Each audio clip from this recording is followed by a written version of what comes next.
What's good, everybody? This is Whiteware503 coming at you with another vlog. So I get on my computer today to watch the videos for the day, and I come across Chris Sanders, or better known as C. Sandres' video of a dating profile. So I'm like, okay, why not? I'll watch it. And then at the end, he tags my ass in it. Meaning I am, I guess, not necessarily obligated, but I'm going to. He wants me to do my, I guess, quote-unquote dating profile. God damn you. Alright, so I have a list of questions off to my right on my monitor, and I'm going to be answering the questions for you, and at the end of this video I will be tagging 4 people so they can make a video, so we can keep this chain continuing on. So, let's get started. The first question is, do you believe in love at first sight? I did before, a lot when I was a lot younger, because of course, I'm pretty young. I'm only 19 years old. But yeah, I did believe in love at first sight. I've always been that type of guy who, like, I guess falls pretty quick. And I mean, maybe it's just because, I never really grasped what love really was. For the most part, when I was, in high school and stuff like that, I just never really got exactly what it meant. Up until this last relationship that I had, I kind of got, a full, I guess, reckoning of what love really is, and how much it actually means to a person and everything like that. So to answer the question, no, I don't believe in love at first sight, because of the fact, when you meet a person, usually the person is putting on a front, because, of course they want you to like them, and, they don't want to do anything. They're kind of like, tiptoeing around everything because they don't want to take the chance of, messing something up that, could be a possibility of actually, turning into, a committed relationship. Yeah, I don't believe in love at first sight. So question 2, what do you do for fun? So this is kind of, I guess, boring to a lot of other people, but I do YouTube videos for fun, as you guys can tell. I love making my content. I love editing it. I love recording it. I love, just doing anything that has to do with YouTube. I love watching other people's contents, helping support them. I don't necessarily love promoting myself, because I don't think I'm very good at it, and it's something that I need to work on, I know, a lot.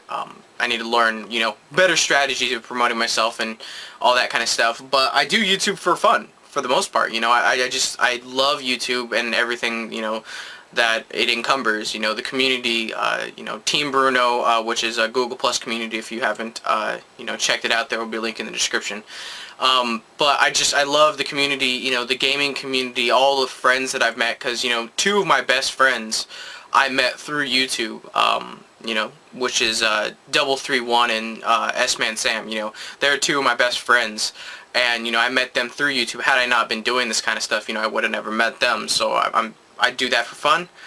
And then gaming, I guess. I do a lot of gaming. I play a lot of video games on my own, and I'm going to be making a video discussing streaming, actually, after they do this video, because I've started getting into that. So yeah, that's something to go ahead and watch that video. It'll probably be put out the next day after this one.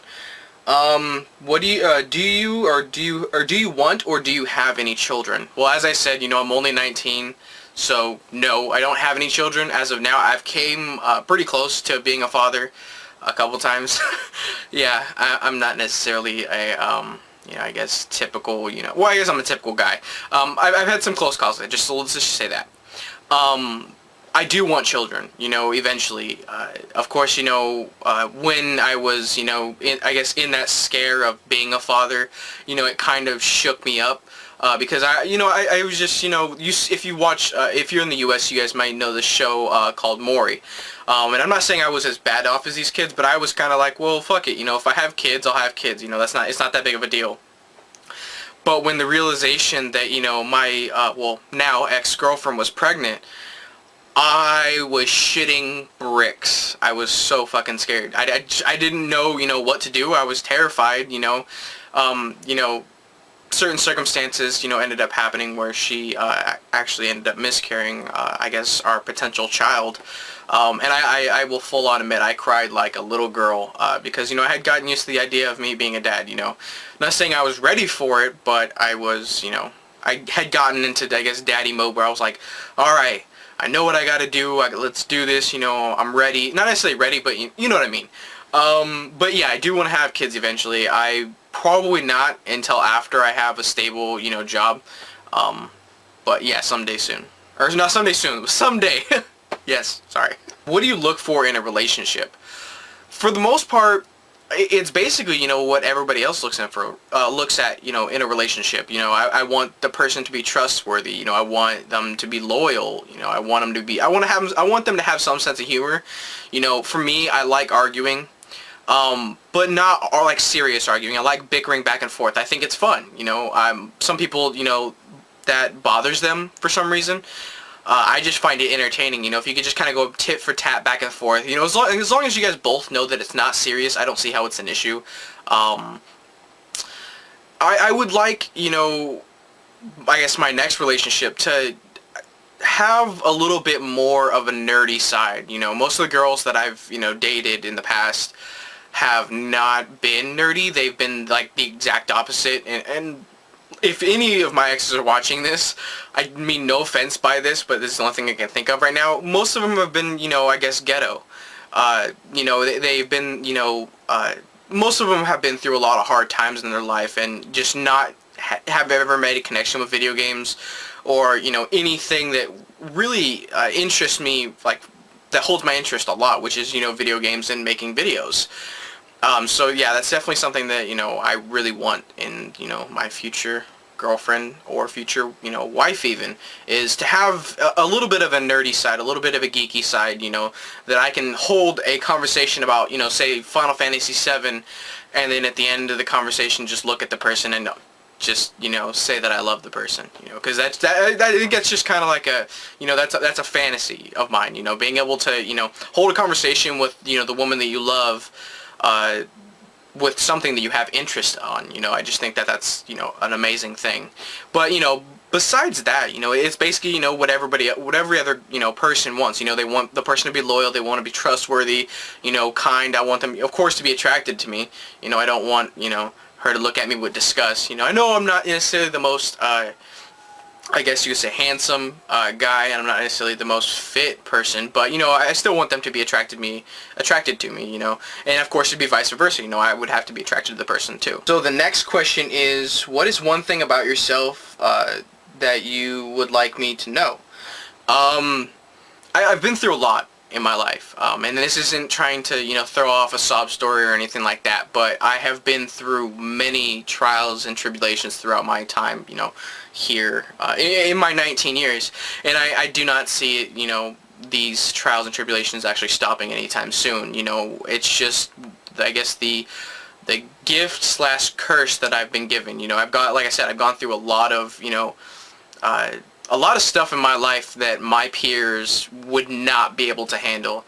But I think that's what makes, not necessarily makes me a better person, but I think that's what makes me a good person is, you know, I can relate to a lot of people on a lot of different levels, you know, and that's kind of the thing that, you know, I attract a lot of girls with issues, and that's not a bad thing necessarily, it's just because I can relate to them a lot better than most guys can, because I've been through, you know, a lot of crap in my past, so, you know, it's just, yeah, I can relate to a lot of people, you know, in a lot of different ways because of the, you know, the crap that I've gone through, so I guess that's probably the biggest thing that, you know, you should know.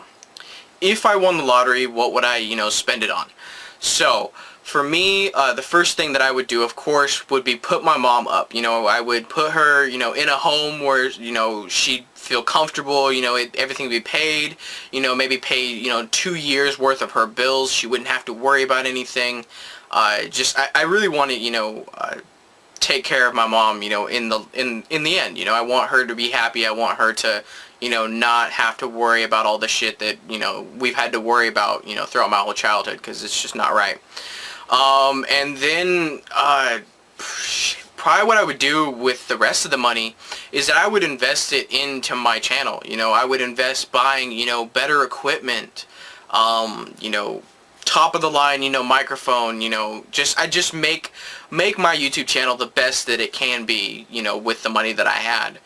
And I would probably, if some of you guys probably don't know, but I collect video games. I just started. I didn't say just started collecting. Probably been collecting for probably about a year now, but I don't get to add stuff to my collection all that much because of course I don't have the funds to do that. But I probably would beef up my collection a little bit. I'd buy a shit ton of PlayStation 1 games and Super Nintendo games and N64 games because those are the consoles that I currently own. And if when I won the lottery, if I was with somebody, I'd take care of them. And then I would put myself back into school. I would make sure that I was in school. I could go to the art institute that I want to go to do video production as a major. I'd make a better life for myself, my mother, and for my future, for my children, I would, yeah, that's another thing. I would put money away for my kids' college fund, because college is expensive as hell. So, if I'm able to, make my kids' life a lot easier than I had it, by all means, that's what I would do. So the next question is, which was your first crush you ever had? So when Chris was talking about this, I was sitting there thinking, and it makes me sound really bad, but it makes me sound like a man whore almost, but I don't remember, I guess technically the first girl that I had a crush on, but the closest I can get to that, I think I was in elementary school, and there was this girl named Amanda Garcia. I think her last name was Garcia. And oh, she was hot. I glad I didn't get with her because of she ended up kind of going down the bad path as of late.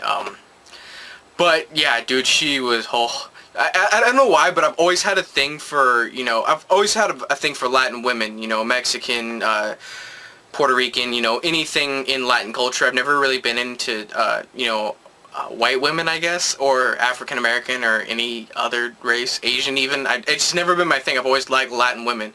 I think that's because I grew up around a lot of Latin, Americans. So yeah, just amazing, dude. And she had black hair with like blonde, just like little blonde streaks in it. It was hot. I mean, I think it was like, I don't know, it was like 4th and 5th grade. I asked her out, I don't even know how many times, so much. And of course she always turned me down, heartbreak. Oh well, not that big of a deal. But yeah, that was my first crush, and she was hot. You got 6 months to live. What will you do first? Oh shit. I don't know. Cry, I guess, because I think that's my biggest thing is I don't want to know when I'm gonna die. It's just something I don't want to know. So if I knew that I only had 6 months to live, I guess crying would be the first thing that I would do, and then I think I would probably take about a week just to myself. I would just I don't know, maybe go rent a hotel room for a week or something and just try to get my mind around everything, and just kind of do like a relapse of my whole life. That way I could right every wrong that I had done, because I don't necessarily want to leave Earth or leave this world, whatever you want to call it, knowing that I've hurt somebody and it hasn't been fixed in any way. Not necessarily, of course, there's no way that I would be able to fulfill every single thing, but to get as much as I could done in that 6 months. Yeah, that's probably what I would, spend my time doing, is trying to make sure everybody that I've ever had, an issue with, tell them that, hey, I've got nothing against you, what happened, happened, all is forgiven, even if they don't accept it, that'll make me feel better, just because at least, that I know that I tried at least. So yeah, that's probably what I would do with my last 6 months. Am I a morning person or a night person? I'm not a morning person whatsoever. I hate getting up in the morning. Like, I'm the, laziest, person trying to get up. I fucking hate the morning. But I also hate sleeping, or I hate sleeping during the day because I feel like I don't get anything done. So I'm technically a night person. I do stay up a lot, like late at night. I haven't been lately because I've tried to get myself on a, a good, decent schedule. That way I can actually do stuff productive during the day. But I guess I would have to say that I'm a night person. I hate the fucking morning. Like, I got up at like 5 o'clock this morning to go to handle some business. Oh, it's sucked so damn bad to get up. Okay, so if your friends come over, what do you cook? I don't cook. I do cook, but not anything necessarily spectacular. I'm not a good cook. So I think I'm going to have to go with the same answers the same answer that Chris gave, which is tacos. Like, make your own burrito night kind of thing. I would fry up some hamburger, or I would, no, not fry. What would is it frying? I don't know. I would put a pound of hamburger in the pan on the stove, and I'd cook it. Then heat up some refried beans. I'd get some can of olives. I'd get lettuce, tomatoes. I think that's one of my favorite meals. And it's really easy to do. So yeah, I don't remember. I guess it's sad because usually when I have friends over, we're just like, fuck it, we're too lazy to cook. So it's like either we get a pizza or we have ramen noodles. Like instant ramen noodles are terrible for you, but I live off of it. Yeah, it's not good for you, but it's cheap. If you had to travel back through time, what single mistake in your life would you correct? I've been asked a similar question to this many times because of me having gone through so much in the past. If you could go back and change anything, would you? And I could honestly say today that I would not go back and change anything. Not a single thing. And the reason for this is because it made me who I am today. Pure and simple. I've been through a lot of stuff, and I will be, I guess, divulging more of this with my White Boys Life series, which some more videos are going to be coming out soon. But yeah, I wouldn't change a thing, because it's made me who I am today, and I can definitely say that I'm proud of the person that I have become. Where do you see yourself in 5 years' time? Hopefully, this is a pretty big hopefully, but making YouTube videos as a full-time job. I know I'm pretty small, and that's why I was fantastic. I was like ecstatic when, Chris tagged me in this, because I was like, wow, why would somebody with, as many subscribers as he's got, I guess not necessarily care about, little old me, but in the same sense, yeah, why would he, why wouldn't he put it out to bigger YouTubers instead of, somebody who has, like, under 500 subscribers. So, I was really thankful for that, and, I want to thank you, Chris, for that, because, it makes me feel like you actually see that I have potential in doing this. But yeah, I definitely would have to do, if I could see myself doing this as a career in the next 5 years, that would be, the best thing ever. So, that is the rest of the questions. That is, I guess, my dating profile. I don't know, this is really weird to do anyway. But like I said, I'm really thankful, Chris, for you actually tagging me in this. Like I said, it's a big, confidence boost knowing that you tag somebody, knowing that some of your viewers are going to come check out my channel. It's kind of like you have confidence in what I do, so I thank you for that. And the people that I'm going to be tagging in this video are OnFire53. He's another one of my very good friends. He is the other host on our podcast, the Crafting Table Podcast. I'm tagging you in it. All the links to everybody will be in the description of the video. I want to tag Corporal Bruno. He has been a big help these last couple months with helping me, situate what I should be doing on my channel, optimizing it to the best of my ability. And he is the one who runs the Team Bruno Google Plus page. So I'm tagging him. And then the two guys that I was talking about earlier, I'm tagging S-Man Sam and Double31, my two best friends here on YouTube. So I want to see your guys' videos within the next week. This is going to be amazing. Don't forget to like the video if you guys enjoyed it. Share it on Facebook and Twitter and Google Plus if you use that shitty service. And don't forget to subscribe for more great content like this. And I will catch you guys in the next one. Peace!